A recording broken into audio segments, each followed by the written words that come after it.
সারা দেশে হিমেল হাওয়ার কারণে জেগে বসেছে শীত, বাড়ছে শীতের দাপট। সকালে সূর্য উঠলেও দুপুরের পর থেকে হালকা কুয়াশার সাথে বাড়ে শীতের তীব্রতা। মৃদু শৈত্যপ্রবাহের কারণে দুর্ভোগ বেড়েছে নিম্ন আয়ের মানুষের। এ নিয়ে আরো জানাতে চুয়াডাঙ্গা থেকে যুক্ত হচ্ছেন সহকর্মী মানিক। এর তাপমাত্রা কেমন দেখছেন এবং ছিন্নমূল মানুষরা কোনো সহায়তা পেয়েছে কিনা?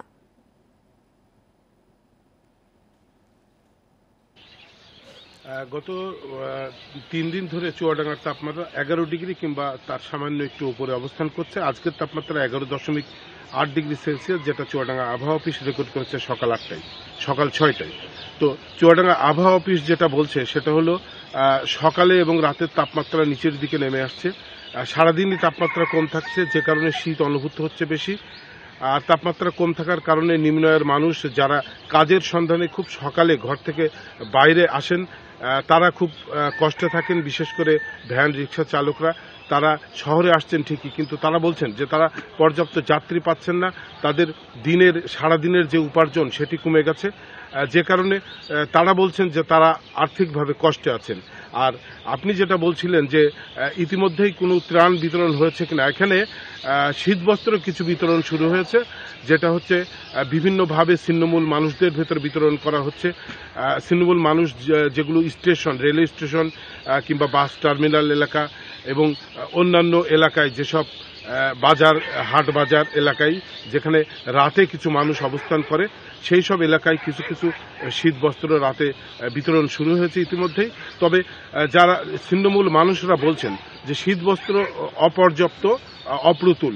আর সাধারণত যেটা দেখা যায়, প্রতি বছরই এই দৃশ্যটি দেখা যায়, সেটা হচ্ছে শীতবস্ত্র বিতরণ যখন শুরু হয় তখন তার আগেই শীতের কষ্ট অনেককেই কষ্ট দিয়ে থাকে। তো এই শীতবস্ত্রটি আরও আগে ভাগে বিতরণ শুরু করা গেলে সবার জন্য ভালো হয়। তো তীব্র শীতের কারণে ছিন্নমূল মানুষ যেমন কষ্ট পাচ্ছে, একইভাবে কৃষি শ্রমিকরা তারা কাজ করতে পারছেন না। তারা বলছেন মাঠের কাজ এটা খুবই কষ্টের, কারণ খুব সকালে খোলা আকাশের নিচে গিয়ে কাজ করতে হয় এবং সেই সময়টা অনেক সময় পানির স্পর্শে আসতে হয়, পানি দিতে হয় খেতে, যে কারণে এই সময়টা খুব কষ্টদায়ক হয়ে যায়। পানি খুব ঠান্ডা থাকে, সকালে মাঠে এসে কাজ করা যায় না। একইভাবে সব শ্রেণী পেশার মানুষ কিন্তু অসুস্থ হয়ে পড়ছে। বয়স্করা শ্বাসকষ্টজনিত রোগে আক্রান্ত হচ্ছেন এবং হাসপাতালে আসছেন। হাসপাতালের বহির্বিভাগে আমি দেখেছি প্রচণ্ড ভিড়। আর শিশু ডায়রিয়া ওয়ার্ডে রোগীর চাপ বেড়েছে। শ্বাসকষ্ট নিয়ে অনেক বয়স্ক মানুষ হাসপাতালে ভর্তি হচ্ছেন। চিকিৎসকরা বলছেন এই সময়টা সকাল এবং সন্ধ্যায় বাইরে না আসতে পারলেই ভালো, বিশেষ করে যাদের বয়স একটু বেশি, যাদের শ্বাসকষ্টজনিত আগে থেকেই সমস্যা আছে, তারা একটু সতর্ক অবস্থানে থাকবেন। আর শিশুদেরকে অভিভাবকরা খুবই সতর্ক অবস্থায় রাখবেন। 4-5 ঘন্টা আগে রান্না হয়েছে এমন কোনো খাবার না খাইয়ে, বরং একেবারেই টাটকা খাবার, আর বিশেষ করে বাইরের খাবার খেতে একেবারেই নিষেধ করছেন চিকিৎসকরা।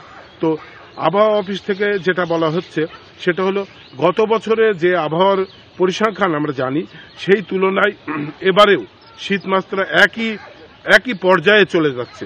তার মানে গত বছর এই সময়ে শীতের তাপমাত্রা যেটা ছিল এখনই তাই। এবং সাধারণত যেটা দেখা গিয়েছে, এই মৌসুমের সর্বনিম্ন তাপমাত্রা যেটা নিরূপণ হয় ডিসেম্বরের শেষ নাগাদ, এবং সেই আশঙ্কা এখনো করা হচ্ছে এবছর তেমনটিই হতে পারে। জি, ধন্যবাদ।